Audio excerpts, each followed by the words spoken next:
Hello, everybody, and welcome to a new episode of the Awaken Together podcast. I'm Kat, I'm Jen. and today we are going to be talking all about relationships, specifically love, soulmates, conscious friendships, all under the lens of soul contracts. Woohoo. So, soul contracts, you might have heard this before in a couple different ways. One way that I've heard of it recently is as it relates to yourself and your values and your purpose here on life. So, we'll talk about that another time. Today, what we're really going to dig into is the relationship element of soul contracts. And so, what is a soul contract? Soul contracts are really the spiritual contracts between two or more people that start as soon as you meet them. And these contracts are really there to teach us important life lessons. They move our lives in different directions or awaken motivation and passions within us. And so I like to think of this as when we are all reincarnated. I'm just going to put it out there, the assumption that you all know what I'm talking about.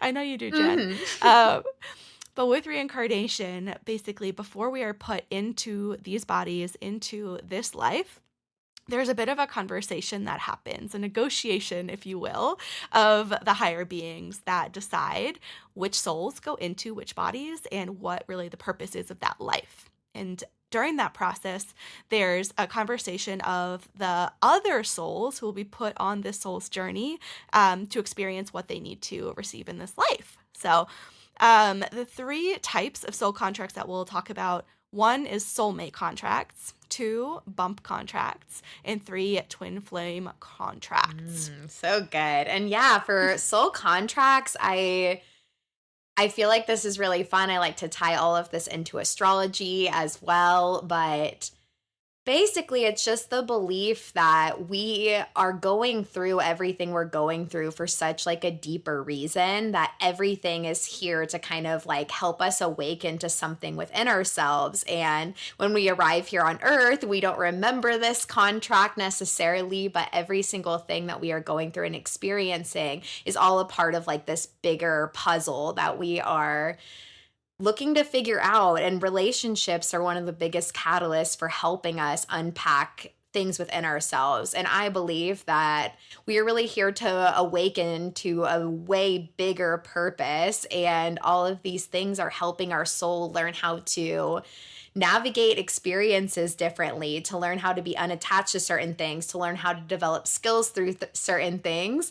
And yeah, the people around us tend to be one of the biggest shifts for us. And so within these soul contracts that Kat's going to give us a little definition for, I think that it's really important to see that there is so many little tiny steps that lead to us interacting with people. It's actually crazy sometimes to just look around at like your closest friendships and think of how many steps it took for you to end up being in like under the same roof or in the same space together. It's just really, really profound when you think of it. And when you kind of detach in this way of thinking like, what is this person here to show me about myself? And you see every single thing as being this interaction for a deeper reason, I think it can be, first of all, so beautiful. And I've had so many like crazy aha moments when I think about people in this way and really reflect on that. But I also just think it kind of shows just the spiritual and deeper meaning behind our existence and why we're here.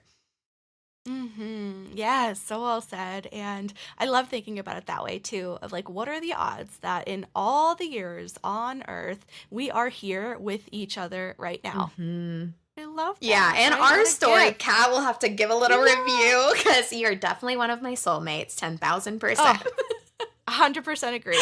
Likewise. Give Yes. us those definitions and we'll talk it out. Okay, so the one that probably everyone has heard of before, soulmates, right? But I think that the traditional definition or meaning of soulmate might be a little bit different than what it's defined as here. So soulmates are those souls, those people who feel so familiar to us. Right when you meet them, there's a sense of ease and like you've known them for a really long time. And that's kind of the idea, is that you've known them through past lives and you've kind of reconnected here on this earth for a reason. But the difference here with love and this way to view soulmates is that a soulmate can be a friend, it can be a sibling, it can be a partner, it can be anyone in your life who's there to teach you something. Now, I think the soulmate bond can be a difficult one as well because it's not just all the warm and fuzzies that you think of when you think of someone who is there to bond with you for life. It's equal parts hard sometimes as it is beautiful. And that's because we learn so many lessons from the hardship, right?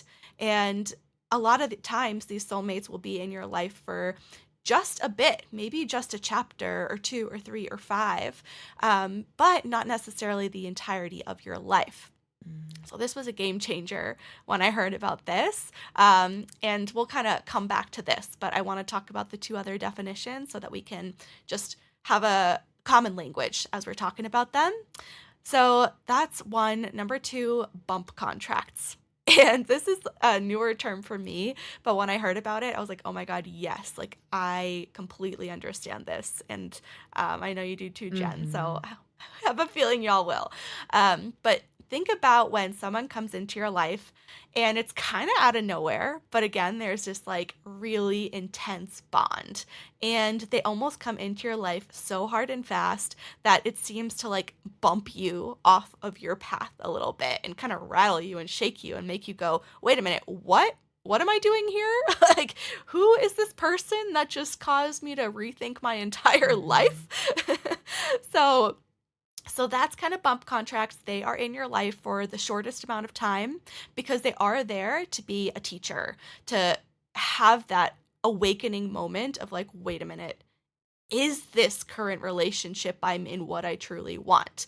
So, oftentimes, this could be someone when you are in a committed monogamous relationship and there's someone who comes into your life hard and fast, and there's this instant sense of wanting. And it might be a little surface level, it might not be the deepest, it could be, but they're not there to prolong any sort of relationship. They're just there to teach you, and then they leave your life as fast as they came in.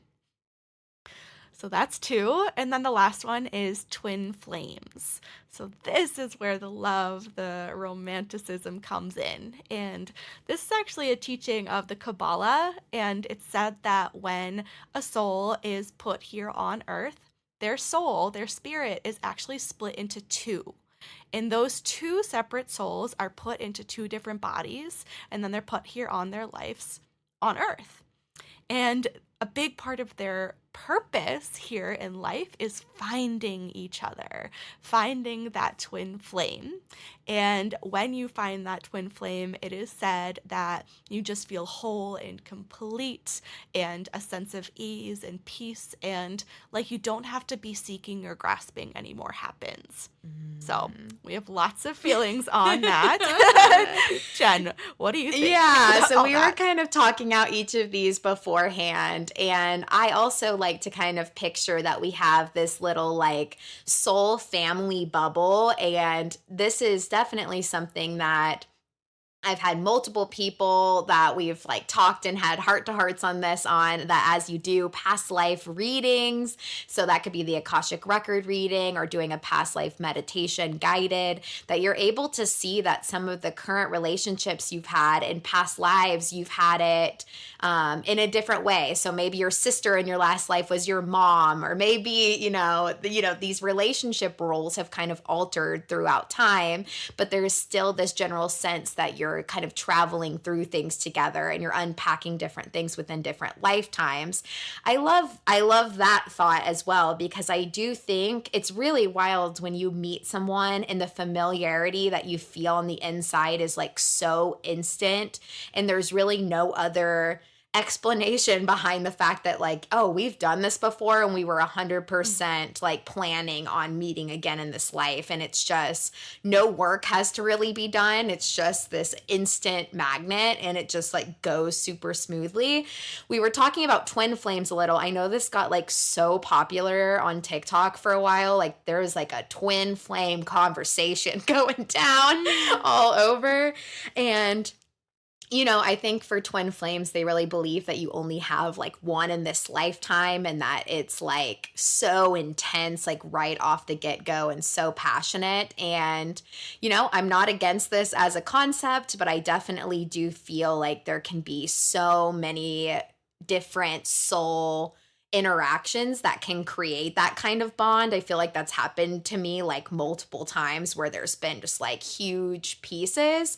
So, regardless of what each thing looks like and what what amount of time, I guess, rather, that you're spending with each of these people that like come into your life, I think it's really cool to think of it through the lens of soul contract because yeah, it's just freaking wild with some people, I've had I've had so many crazy weird spirit experiences. I feel like my life's always like these wild moments. But even for me and Kat's story, right? Like the amount of action steps, the fact that we both followed this random girls podcast, and then because of that, we joined this random girls Facebook page. And then within that Facebook page, we ended up in the same conversation thread. And then you ended up finding a group that I started on Facebook off of that thread. You decide to meet a stranger in the middle of the park in Colorado. We meet for 30 minutes, and then we end up creating an entire podcast after hanging out one time, and we just naturally click on every single thing that we've been able to put out into the world together. It's just like so obvious with some people that the lack of effort you have to do to like build foundation just points to the fact that it was so natural and meant to happen. You know what I Yeah, mean? it just blows my mind. Like, I have not been in that Facebook group since. I know. We Like, just came for I each other. haven't It was checked a it quick. out. We really did. Like, that we got what we needed, Yeah. and we knew that we had to be there Uh-huh. for this reason. We didn't know then, but now we know. Literally insane. And I've had so many moments like that. Like even how I met Danny was like super wild. Just the fact that we both chose to go on this random video chat website in 2008. And of all the millions of people on that webcam site, we like meet, we talk for 3 hours. Danny makes a joke that he's going to marry me one day. And then we talk for 6 years as pen pals and then just end up one day meeting in person and just being like, oh my God, I've literally known you. This is like so easy. And I've had so many friendships that have come through that way, different romantic relationships that have come through that way. And I couldn't believe more that I have not interacted with these souls in other lifetimes. Couldn't believe it more. Yeah. Yeah, seriously. It's like done. I feel the same way about how Kyle and I met. Like, randomly chose to live on the 18th floor of this dorm at UMass, and I started a Facebook group. God, another Facebook group. Facebook. God, is Facebook how I attract my soulmates? God, I should probably keep Don't that tell going. Mark No. Zuckerberg that. Yeah, his ego does not need No, we that. need him shut down. But Yeah, seriously. But yeah, I started a little Facebook group and found Kyle was one of maybe 3 people who joined who was a male, and I creeped him. I was like, "Oh, he's cute." And then met him. We were next door neighbors of all places, and there was a joke running like 6 months into even meeting each other that we were husband and wife just because we were close. And like, yeah, same freaking thing. Got married 10 years later. wild. Uh-huh. And you know what? Like as you guys know, I'm very into astrology, and I think astrology really points to this like kind of soul contract or soul blueprint rather. And like, you can run your birth chart with other people's, and there's so many factors that can kind of point to compatibility or even point to past life stuff within astrology, which is so cool. Like looking at if someone has like your sun sign is their moon sign, there can be like really fun interactions. If someone's like elements like sync up to you, like if your moon is in the same element versus the same like modality, there is looking at like your north node, your your north node points to what your soul came here to master in this lifetime, the sign it's in. If you attract a lot of people within that sign, that's can be really pointing to you're going towards the people that you're meant to focus on this life versus the south node. If you have a bunch of people in that sign, that can kind of point to like, okay, I'm going into kind of like old patterns and old habits. Mm. And I think it's also interesting, where we are born points to a lot of things. Like, I love astrocartography, which kind of I was hoping you would bring this up. That's what I was just yes. thinking about. Yeah, so astrocartography is taking like your birth chart and basically creating actual locations within the world that you're going to feel the energy of that planet a little bit more intensified. And this has so many cool things to like unpack, but it's wild because where we're born sometimes is just not under any of these like amplified energies as much. And sometimes it's so obvious that we're meant to go to certain places.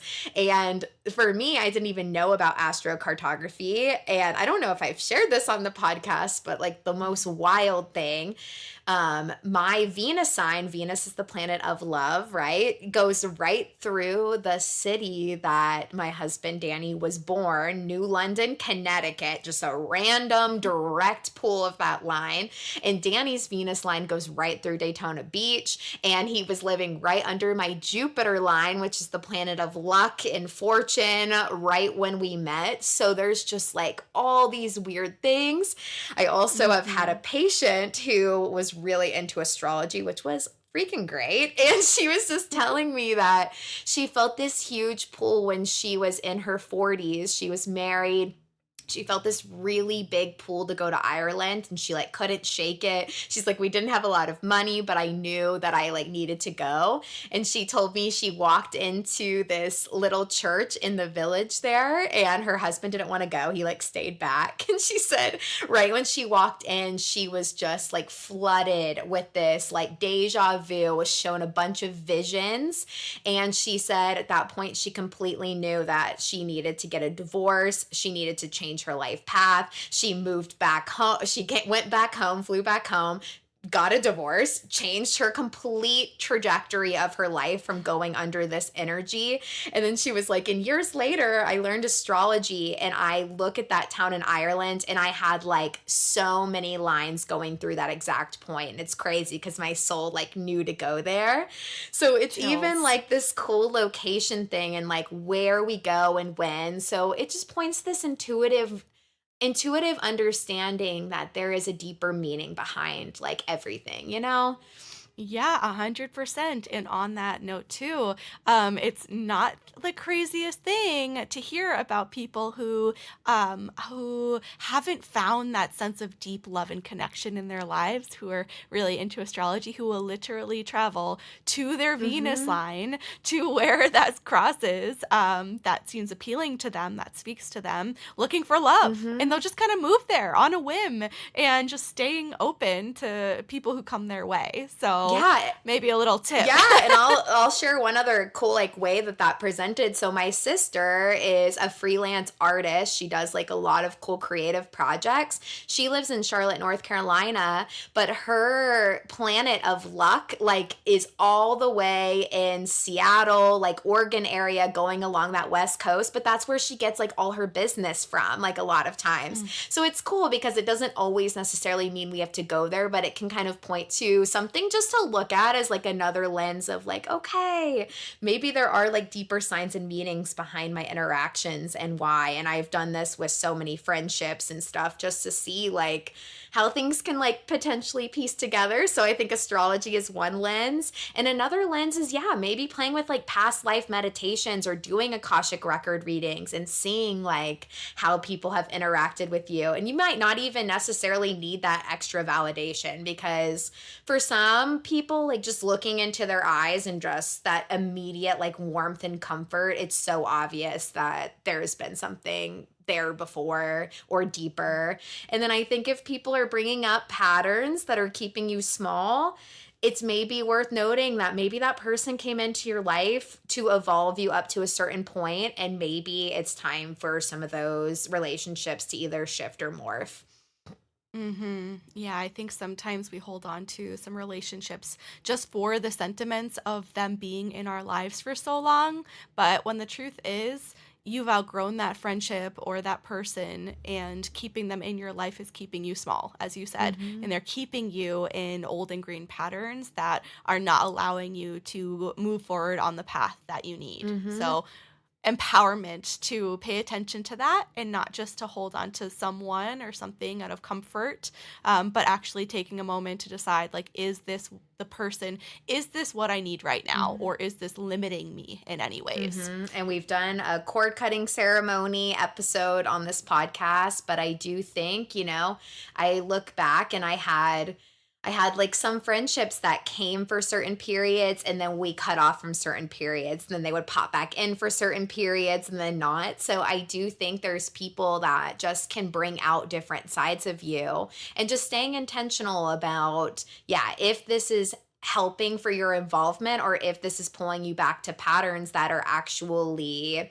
not for your highest good, and you can really deeply feel that, not ignoring those things, because yeah, the goal is to continue to expand, to continue to find freedom, to continue to, yeah, contribute to connection, society, the world. Like, there's so many deeper meanings behind why we are here. And it's just important to note those things. Like, might get a bump Hmm. contract coming in hot if you're not, just to kind of shake things up. I feel like, and I think when Yeah. you talked about the bump contract definition too, like, I definitely have had friendships. Like, I had one friendship that lasted probably about 7 years, and there was so much growth in that friendship that happened within that time frame, but we had a really like kind of traumatic end to our friendship. It cut off very quick, and then we just had zero communication for 10 years. And I recently had them just like pop back into my life, and it only lasted for like 3 months. But it was crazy because when they came back into my life, it was like all this stuff stirred up inside of me again. But I had so much of this like spiritual lens at this point to look into it and to kind of consider it through that lens. And I think it helped me realize, like, okay, yeah, I'm starting to, that it was almost felt like a little test. It happened in the middle of my Saturn return, that like, are you going to go back into this pattern of like over giving and over, extending yourself to the point where you completely ignore your own needs? Are you going to do that again within this? Or like, are you ready to like keep evolving? And it was a very short lived thing. And I think I got to practice boundaries that I had learned in a whole different way, and then communicate like, I don't normally attract this anymore. Like, I've been attracting people that really support me and honor my boundaries and don't pull me back into this space that makes me feel like super guilty and little for doing things for myself, and that was very clear that Yeah. that friendship kind of like circled back around almost just to remind me of that. And it felt Yeah. like super sacred at that time. Have you had some of those like little experiences too, Kat? Oh my gosh, yes, and I think that is, like, the perfect example of a bump contract. Mm-hmm. Just, like, takes you out of your routine, shakes you up a little bit, and it's, kind of a test. So, one that really comes to mind for me was my, relationship in high school. It was 3 years. It went on way longer than it should have, but then again, like, who am I to question Mm-hmm. the contract of this person who was put in my life? Because now I'm able to look back and see all of the lessons and how I'm so grateful that happened in my life when it did, because, like, I'll be honest, it was the hardest time in my life. It was so shitty. Like, there was a lot of abuse, there was, mental, emotional, a little bit of physical, and so I think it can be really difficult, and it might feel even wrong to look back on someone like that as kind of a lesson. But now that I'm removed from it, like 20 plus years removed from Mm-hmm. it, I can look back and be like, oh my gosh, the person I was before this guy and the person I was after this guy were very different people.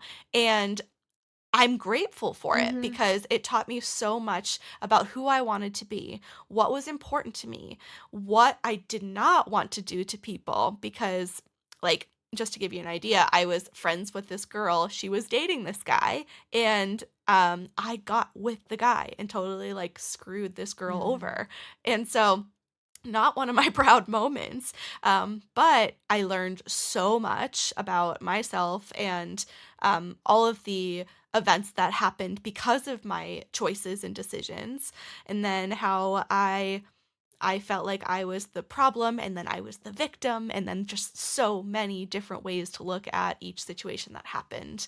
Um, yeah, just tons of transformation Mhm. happened from these bump contracts, and I think in hindsight, it's a lot easier to look at things from a distance when you're in it. I think just giving yourself grace of like, "Okay, what the hell is happening with this person who just came into my life and turned everything on its head?"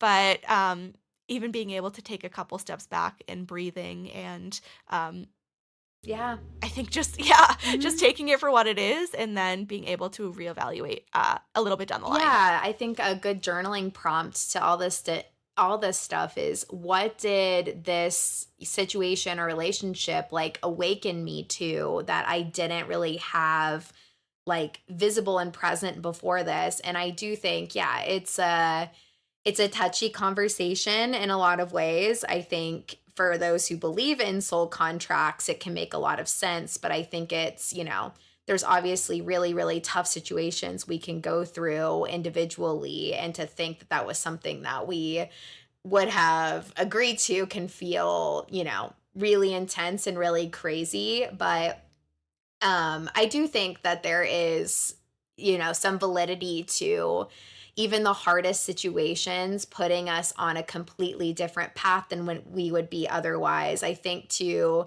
my DUI, right? That was awful and terrible and cost me $26,000. I literally could have died that night. It was awful.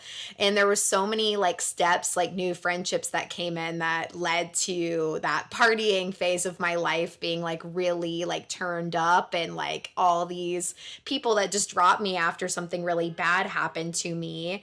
But so much of that, like, it changed the way I interacted with society. It led to me being in um like alcoholic anonymous groups and interacting with people like through public transportation. It completely changed the way I viewed so many different levels of society. It like woken me up to like my humanitarian side. I feel like I was completely catapulted into a different reality because of what would have been like one of the worst things that ever happened in my life.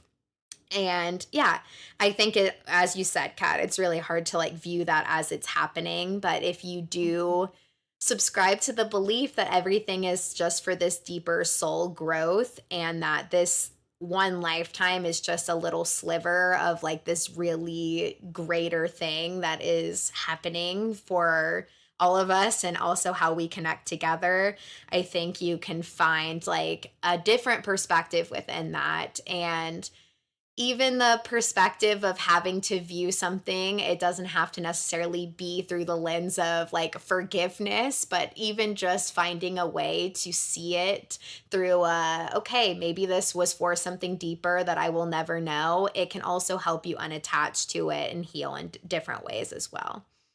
Yeah, I love that. And so when you're thinking about the person who you want to be, the person that you love, when all of your best qualities are heightened, taking a look at the people in your life and really asking yourself, like, okay, which of these people aligns with where I'm going? Mhm. And which of these people maybe don't? And being really honest with yourself and deciding maybe it is time to end a relationship. It could be as simple as like an acquaintance or a coworker setting some boundaries, or it could be as big as a romantic partner, and deciding to uncouple, Mhm. and having a real intention around that too. So Mhm. you get to decide really. Yeah, and I love this as far as even just the people listening to this episode. There's a reason we all kind of came together even for this conversation in this space for you to hear this episode and for me and Kat to be able to share this information with you. I think there's the lens to look at it through, yeah, what needs to fall away, but also remembering the gratitude lens of like how beautiful is it that you are in this space at this exact moment, like hearing this with us and the steps that it Mhm. takes, the people that have just a little influence to, yeah, keep you conscious, keep you, exploring other sides of yourself. There's so many interactions that you go through each and every day that hold this significance. And when you look around and view it through that, it just makes you feel just like everything is the way it's meant to be. It's a gratitude practice to look around and see that even just the people you're passing on the streets, like it's freaking crazy. You're passing them on the street. Look at like where you were born and then this is happening right then. Every single thing is special and I love to view life that way. Yes, we are all here in this moment, and it's a gift. And I think that the gratitude lens is the right way to look at it. It's just the best way to find that peace. And Mhm. we are not meant to be isolated beings. Mhm. There's one thing I'm sure of in this life. It's that we are all here to awaken together. Uh-huh. Oh, so good. Such a tagline. Oh. Well, we Oh, so if you're interested in astrocartography, Jen again does amazing birth chart readings. thank you. Jen, do you have any good recommendations for astrocartography and where we can find Yeah, that? honestly, if you just type it into Google, the first like couple things that'll pop up are really cool to look at it. It's definitely its own deep dive on its own. It's going to look really crazy. You're going to see this map with like a million lines on it. But if you click on each line, it'll give you a little bubble. But it also is connected to your own personal birth chart. So looking at kind of the elements within that is important as well. It's kind of its own depth. I know there's definitely readers that specialize particularly in astrocartography. But yeah, I think it's just a really cool tool just for fun to play. And I always recommend the Pattern app. I love that app. And you can just type in, you can do custom profiles or have you and your loved ones or friends like put in their birth chart information and you can run your bonds on the pattern. It's really fun to see how different birth charts interact. I also know websites like Astro Cafe does compatibility charts. So you can search like astrology compatibility reports and you can pull up just like how you interact with different people. So if you want to view it through the lens of astrology, we also have had Jen Hoffman on here who does Akashic record readings, and Akashic Mhm. record readings definitely can help you see visions of past lives and maybe how you interacted with people before. Or you can just go on YouTube and search past life regression meditations and see if maybe something is shown to you through that way too, if you want to do it a nice, like cheap and fun way and see how it goes. Yes, there are so many tools out there, so we hope that this gives you that excitement and an idea of where you want to further your own knowledge. So let us know if you have any questions. We love hearing from you all, and we'll see you all next time. Thanks for being my soulmate, Kat. Love you, Love Jen. Thank you. you. Bye. Bye.